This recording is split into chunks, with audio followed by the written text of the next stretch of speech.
ওঠার কথা ভাবলে তুমি সেটা পাবে, উল্টো দিকে ভাবলে সেটা ডুবে যাবে। কর্ত্রী তাকে আগলে রাখে, যত্ন নিও। বস্তুটি যে কর্তামায়ের ভীষণ ভীষণ প্রিয়। আমি যখন ওকে একটা ধাঁধা বলেছিলাম, ও প্রথমে সে ধাঁধার উত্তরটা ধরতে পারেনি। ও ভেবেছিল এই জাহাজটা যখন ওর কর্তামায়ের এত প্রিয়, তখন এটাই নিশ্চয়ই এই ধাঁধার উত্তর। তাই ওটা নিয়েও আমার কাছে গিয়েছিল। যে মেয়েটা শুধু এই বাড়ির সুখের কথা ভেবে এত বড় একটা ঝুঁকি নিল, আজ তাকে চুরির বদনাম নিতে হবে। একটু এদিক ওদিক হলেও কেউ হয়তো বাড়ি ছেড়ে চলে যেতে পারতো, কিন্তু ও তাও ভাবেনি। শুধু এ বাড়ির সকলের মুখে হাসি ফুটবে বলে ও এত বড় একটা ঝুঁকি নিয়েছিল। রূপা, অনেক তো বয়স হলো, এবার এগুলো ছাড়ো। অভ্যেসটাকে পাল্টাবার চেষ্টা করো। দেখো, এই বাড়িতে তুমি যদি আগুন লাগাতে চাও না, তাহলে দেখবে হয়তো একদিন সেই আগুনে নিজেই জ্বলে পড়ে শেষ হয়ে গেছো। করো না এরকম। এই পুরোটা তো এসেই খেল দেখানো শুরু করে দিয়েছে। তনু, এই রিমলিকে আমি যতটুকু দেখেছি তাতে আমি বুঝেছি যে ও হচ্ছে খাঁটি সোনা। এই খাঁটি সোনা যখন একবার হাতে পেয়েছো, একে হারিয়ে ফেলো না, তাহলে কিন্তু একদিন তোমাকে পস্তাতে হবে এর জন্য।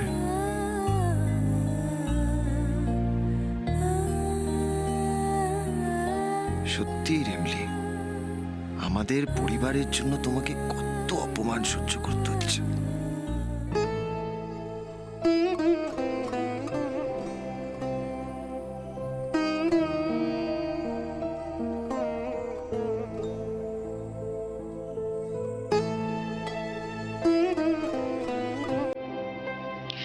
লোপা, আমার মনে হচ্ছে এ বাড়িতে থেকে তোমার এখন কেবলমাত্র একটাই কাজ, যে কোনো উপায়ে রিমলিকে অপদস্থ করা। এই খারাপ কাজগুলো না করে নিজের কাজগুলো তো একটু করতে পারো, তাহলে আমাদের সবার একটু সুবিধা হয়। আর এখানে দাঁড়িয়ে থেকো না, যাও নিজের কাজ করো, যাও।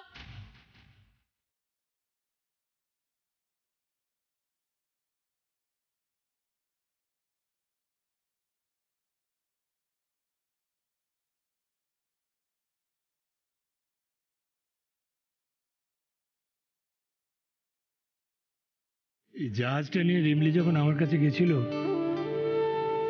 আমার খুব ভালো লেগেছিল যে মানুষটা চলে গেলেও তার দেওয়া উপহারটা তুমি যত্ন করে আগলে রেখে দিয়েছো।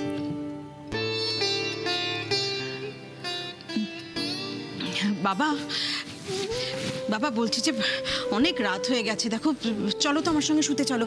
তোমার ঘরে সব বিছানা টিছানা আমি সব চেঞ্জ করে রাখতে বলেছিলাম, জনার্দনকে। জানি না, যেদিকটা তো তাকাবো না সেদিকে কোনো কাজ হবে না।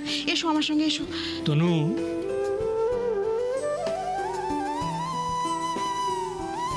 এত ব্যস্ত হবার কি আছে? আমি তো তোমার বাবা, এবাড়ির অতিথি তো নয়। এসো এসো, বসো এখানে। কতদিন তোর সঙ্গে কথাই বলা হয়নি। আচ্ছা মা, বলতো এই 12টা বছর তুই আমাকে ছাড়া সব সামলালি কি করে? শুধু তো ছেলে মেয়ে মানুষ করা নয়, এই এত বড় ব্যবসা, পুরো পরিবারটাকে একত্রিত করে রাখা, এসব আমার সাহায্য ছাড়া তুই পারলি করতে? তুমি কি ভেবেছিলে বাবা আমি পারবো না একা সবটা সামলাতে? আজ আর সত্যি কথাটা বলতে অসুবিধা নেই। আমি কি ভেবেছিলাম জানিস, যে আমার সাহায্য ছাড়া তুই এই এত কিছু সামলাতে পারবি না। এই বিরাট সমুদ্র তুই যখন হাবুডুবু খাবি, তখন ছুটে আসবে আমার কাছে। রোজ অপেক্ষা করে বসে থাকতাম, আজ বোধহয় আমার তনুমা আসবে, আজ বোধহয় আমার তনুমা আসবে। তো তনুমা আর এলো না। তখন আমি বুঝতে পারলাম যে তুই আমার থেকেও বেশি জেদি। এই বাবার আশ্রয় চাইতে তুই আর ছুটে আসবি না।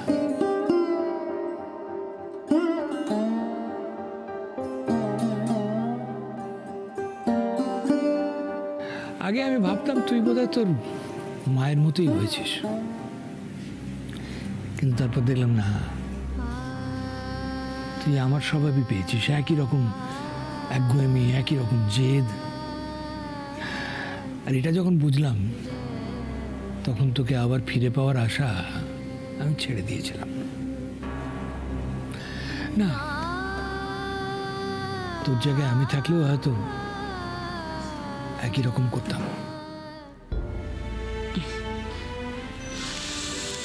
তোমার থেকে পাওয়া এই জেদটা বজায় রাখতে গিয়ে ভেতরে ভেতরে আমি কতটা পুড়ে ছারখার হয়ে গেছি, তার হদিশ কোনোদিন রেখেছো বাবা? যখন মনে হতো আমি মনের সঙ্গে এই লড়াই আর চালিয়ে যেতে পারছি না, আমি ভেতরে ভেতরে হেরে যাচ্ছি, শেষ হয়ে যাচ্ছি, ঠিক সেই সময়গুলো মনে হতো দৌড়ে তোমার কাছে চলে যাই। মনে হতো তোমার কোলে মাথা রেখে জিজ্ঞেস করি, বাবা বলে দাও না আমি কোন পথে যাব, কি করে সামলাবো সবকিছু। কিন্তু না, ওই যে জেদ, যেটা তোমার থেকেই পেয়েছি, সে জেদই বারবার আমাকে আটকাতো তোমার কাছে যাওয়া থেকে। বলতো, তানিশা মুখার্জি, তুমি আর ছোট মেয়েটি নেই যে কথায় কথায় বাবার আঙুল ধরে চলবে। তোমার বাবা তোমাকে স্বাবলম্বী দেখার জন্যই একা রেখে দিয়ে দূরে চলে গেছেন। তাকে আর অযথা বিরক্ত করো না।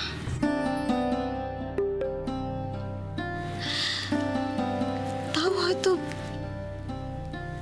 যে কাটিয়ে তোমার কাছে যেতাম, কিন্তু বাবা, ওই যে তোমার চলে যাওয়ার দিন বলা কথাগুলো, সেটাই তো আটকেছে বারবার তোমার কাছে যাওয়া থেকে। তুমি বলেছিলে আমি যদি কোনোদিন যাই তাহলে তোমার মরা মুখ দেখ। তুমি বলো বাবা, এটা শোনার পর আমি কি করে যেতাম তোমার কাছে? এই কথাটা কেন আমি তোমাকে বলেছিলাম তুমি নিশ্চয়ই বুঝতে পারছো আজ।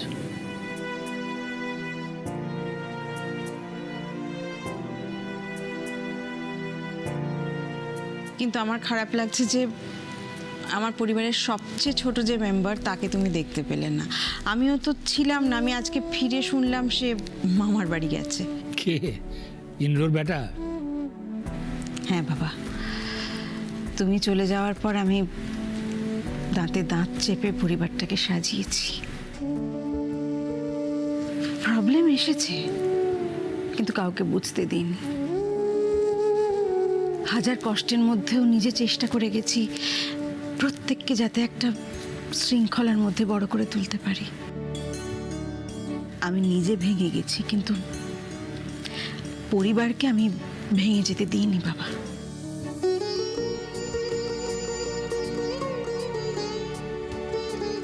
আমি জানি মা, তোমার উপর বিশাল ঝড় বয়ে গেছে। না বাবা, এই অতীতের ঝড়টাই যাতে আমাদের বর্তমানে কাউকে এলোমেলো করে দিতে না পারে, সেই জন্যই সবাইকে এক করে রাখার চেষ্টা করে গেছি বাবা। আমি জানি বাবা, আমার এই কাজের জন্য হয়তো পরিবারের সবাই আমার উপর খুশি নয়। ওরা হয়তো ভয় আমার মুখের উপর কিছু বলতে পারে না বাবা, কিন্তু আমি যা করেছি না, পরিবারকে সুশৃঙ্খল রাখার জন্যই করেছি। আর মুরাদিডাঙ্গা?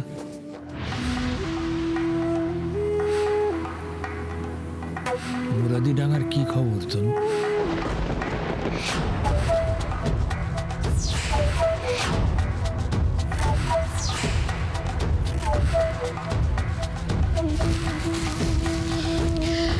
বলছি, তুমি শুতে যাবে তো? তনু, আমি মুরাদিডাঙ্গা নিয়ে তোমাকে একটা প্রশ্ন করেছি। দেখো, অসিতের তো অনেক স্বপ্ন ছিল মুরাদিডাঙ্গার মানুষদের নিয়ে। ও চাইতো ওখানকার লোকজন যেন ভালো থাকে, ভালোভাবে জীবন ধারণ করতে পারে।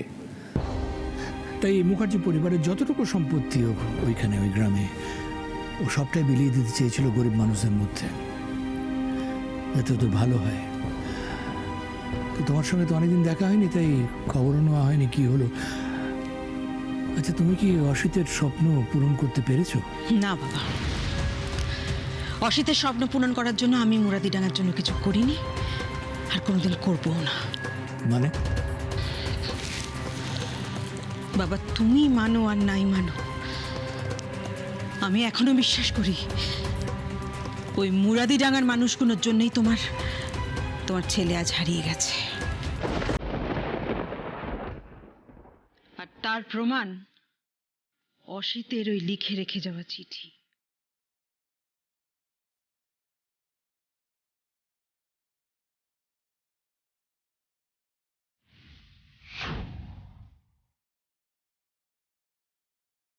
ওই চিঠির প্রতিটা ছত্রে ছত্রে অসিতের মানসিক যন্ত্রণার কথা লেখা আছে বাবা। মুরাদিডাঙ্গার মানুষজন কিভাবে কিভাবে ওর উপর মানসিক অত্যাচার করেছে, সমস্ত সবকিছু ডিটেলসে লেখা আছে। অথচ ওই গ্রামের মানুষগুলোর জন্যই অসিত নিজের প্রাণ পর্যন্ত দিতে প্রস্তুত ছিল। আর দেখো, সেই মানুষগুলো কি করলো?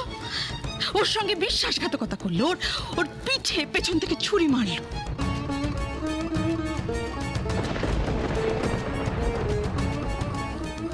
না বাবা, ওই মানুষগুলোর জন্য আমি কিচ্ছু করতে পারবো না, অন্তত আমার প্রাণ থাকতে নয়।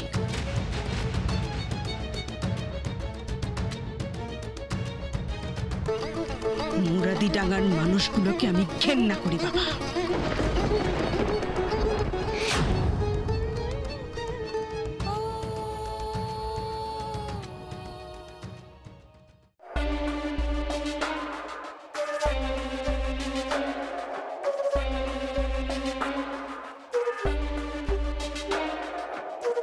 কি হয়েছে বাবা? তোমাকে তো আগে এরকম কখনো গম্ভীর হয়ে বসে থাকতে দেখিনি। ওই বুড়োটাকে দেখার পরেই তুই দেখছি তুমি কেমন যেন সিরিয়াস হয়ে গেছো। প্রতীক বাবা, কারণ আছে, কারণ আছে। মা বলছিল বুড়ো নাকি খুব মিলিটারি টাইপ, মানে খুব কড়া, সবাই ওনাকে খুব সমঝে চলে। ইনফ্যাক্ট জেঠিমণির মতো মিলিটারি মহিলাও নাকি ওনার বাবার মুখের উপর কথা বলতে পারে না। তুমি কি সেই জন্যই ভয় পাচ্ছ বাবা? এই শোন, আমি তোর মায়ের মতন অল্পেতেই ঘাবড়ে যাই না। অতীতের এমন কিছু ঘটনা আছে যার জন্য হঠাৎ করে এই বুড়োর এই বাড়িতে আসাটা আমায় ভাবিয়ে তুলেছে। অতীতের ঘটনা? তাও আবার তুমি এই বুড়োর জন্য চিন্তায় পড়েছো? আছে আছে প্রতীক, অতীতের কিছু ঘটনা আছে। আসলে তোর মায়ের মাথায় তো গোবর ভরা, এসব বলা যাবে না, বললে ছড়িয়ে শেষ করে দেবে। কিন্তু তোকে দেখে মনে হয় তোর মাথায় বুদ্ধি আছে, তাই তোকে বলছি শোন। এই যে বুড়োকে দেখছিস, এই বুড়ো আমাকে একদম পছন্দ করে। ওর ধারণা ওর আর বৌদির মধ্যে যে চিটটা ধরেছে সম্পর্কে, তার জন্য আমিই দায়ী। কি বলছো বাবা? হ্যাঁ রে, সে অনেক পুরনো কথা। হঠাৎ দাদা ঠিক করলো যে আমাদের সব জমি মুরাদিডাঙ্গার লোকেদের মধ্যে ভাগ করে দেবে। আমি বারণ করলাম, বললাম দাদা এভাবে আমাদের সম্পত্তি, মানে মুখার্জি পরিবারের সম্পত্তি গ্রামের লোকেদের মধ্যে বিলিয়ে দিও না। কিন্তু কে শোনে কার কথা? তারপর উপায় না বুঝে বৌদিকে পুরো ব্যাপারটা জানালাম। বৌদি বুঝলো আমার কথা। বৌদিও দাদাকে বারণ করলো যে জমিগুলো বিলিও না, কিন্তু দাদা তো দাদাই, যে সিদ্ধান্ত একবার নিয়ে নিয়েছে সেখান থেকে ফেরানো কার সাধ্য। দাদা সব জমি জমা গ্রামের মানুষদের নামে লিখিয়ে দিল। জ্যাঠামশাই এটা করতে পারলেন? তাহলে আর বলছি কি, বিলের যাবতীয় কাগজপত্র ছিল একটা লাল ফাইলের মধ্যে, আর এই কেসটার উকিল ছিল তোর পিসেমশাই, মানে আমাদের চন্দ্রানীর বড় অভিজিৎ, ওই উইল বানিয়েছিল। আর নমিনি হিসাবে নাম রেখেছিল মুরাদিডাঙ্গার চাষি দেবা মাস্টারের। কিন্তু শেষ পর্যন্ত আমাদের কোনো জমিই গ্রামের কেউ পায়নি। কিন্তু কেন বাবা, কেন? প্রথমত অভিজিতের রহস্যজনক মৃত্যু, তারপর হঠাৎ একদিন দাদার নিখোঁজ হয়ে যাওয়া। অনেক ইনভেস্টিগেশনের পর জানা গিয়েছিল যে দাদার বিরুদ্ধে যে চক্রান্ত, তার মূল হোতা হচ্ছে ওই দেবা মাস্টার। ওরা পুলিশের হাতে ধরাও পড়েছিল, জেলে গেছিল ও আর ও স্ত্রী। তারপরে একদিন জানা যায় দেবা মাস্টার আর ও স্ত্রী জেলেই একদিন মারা যায়। কিন্তু বাবা, ওই লাল ফাইলটা, সেটা কোথায় গেল? সেটাই তো আসল রহস্য। তারপর থেকে লাল ফাইলটাও আর খুঁজে পাওয়া গেল না। দাদা নিখোঁজ হওয়ার দুদিন পরে মুরাদিডাঙ্গায় দাদার বাড়ি থেকে একটা দাদার হাতে লেখা চিঠি পাওয়া যায়। ওই গ্রামের দেবা মাস্টার তার লোকজনকে নিয়ে দাদার বিরুদ্ধে কিভাবে চক্রান্ত করেছিল সেই সব কথা লেখা ছিল ওই চিঠিটাতে। আমার ধারণা দাদা ওই চক্রান্তের কথা জেনে গেছিল বলে ওই গ্রামের লোক দিয়ে এই দেবা মাস্টার দাদাকে গুম করে দেয়। আমি এই চিঠিটা বৌদিকে দেখিয়েও ছিলাম। আচ্ছা প্রতীক, টেল মি ওয়ান থিং, এই যে মুরাদিডাঙ্গা আমাদের জীবনে এত বড় ক্ষতি করেছে, সেই মুরাদিডাঙ্গার প্রতি কি আমাদের ভালো মনোভাব রাখা যেতে পারে? আর বাট বাবা, তুমি যা করেছো মুখার্জি পরিবারের ভালোর জন্যই করেছো। এরপরে বুড়ো কেন তোমার উপর রেগে আছে সেটাই তো বুঝতে পারছি না। প্রতীক, তুই বুঝলে তো হবে না। ব্রজগোপাল এখনো বিশ্বাস করে যে আমি সেই দিন যা করেছিলাম সেটা মুখার্জি পরিবারের ভালোর জন্য করিনি, আর সেই কারণে এখনো আমার উপর রেগে আছে। বাট বাবা, বুড়ো তোমার উপর অবিশ্বাস করার একটা ডেফিনেট কারণ তো লাগবে। সেই কারণটা কি সেটা তো বলো। ওই যে দাদার চিঠিটা বৌদির হাতে তুলে দিয়েছিলাম, তার জন্য বুড়ো আমার উপর খুব ক্ষুব্ধ হয়েছিল। বুড়োর ধারণা আমি বৌদিকে মুরাদিডাঙ্গার বিরুদ্ধে উস্কেছি, বৌদিকে দিয়ে আটকে দিয়েছি দাদার স্বপ্ন।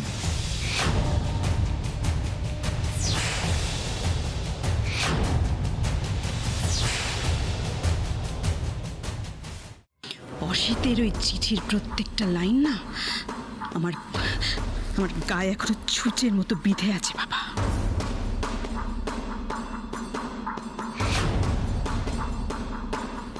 তাই আমি চাই না মুরাদিডাঙ্গার মানুষগুলোর সঙ্গে কোনো রকম সম্পর্ক রাখতে।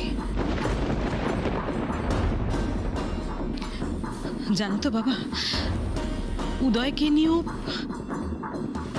নিয়েও শুরুতে আমি ঠিক এই ভয়টাই পেয়েছিলাম। বিদেশ থেকে এসেই ছেলেটা ঠিক মুরাদিডাঙ্গায় চলে গেল, আমার কথা শুনলো না।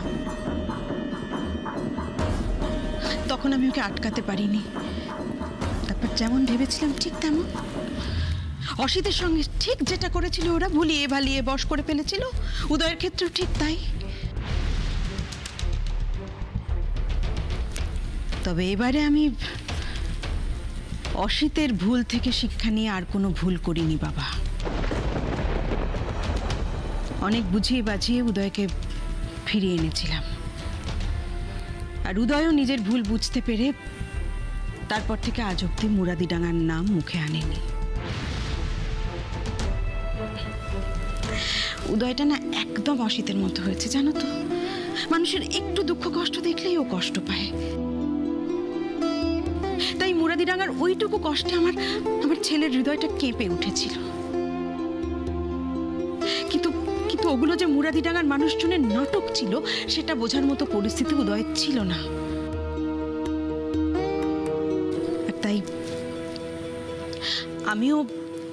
আমিও নেহাত পুরনো কথা তুলতে চাই না, তাই সেটা নিয়ে আর ঘাঁটাঘাঁটি করিনি।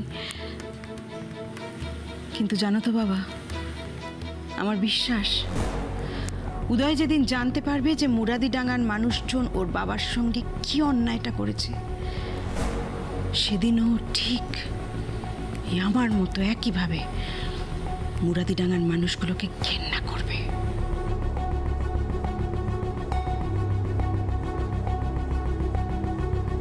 তুমি চাইলে হবে কি? আমাদের ভাগ্য আমাদের কোন পথে চালিয়ে নিয়ে যাবে তার নিয়ন্ত্রণ কি আমাদের হাতে থাকে? আমরা যে জিনিসটা থেকে দূরে সরে থাকতে চাই, আমরা না চাইলেও আমাদের ভাগ্য কিন্তু আমাদের বারবার সেই জমিতেই নিয়ে গিয়ে দাঁড় করায়।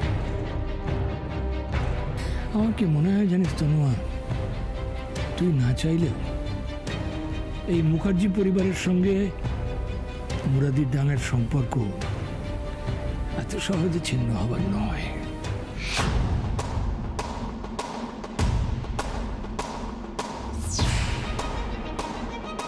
কেন জানিস? ওই যে বললাম ভাগ্য। দেখা যাক ভাগ্য আমাদের কোথায় নিয়ে গিয়ে দাঁড় করায়। বড়বাবু ওই চিঠিতে এমন কি লেখা গেছিলেন যে বড় ম্যাডাম এখনো আমাকে গায়ের ওই অসহায় মানুষগুলোর ওপর এত রাইগা আছেন, এত ঘেন্না করেন? হে কি রিমলি, তুমি এখানে দরজার সামনে দাঁড়িয়ে কি করছো? বড় ম্যাডাম এইভাবে আমার দিকে তাকায় কি ভাবতাছেন? উনি কি তাইলে ধৈর্য ফেলাইলেন যে আমি মুরাদি ডাঙ্গার?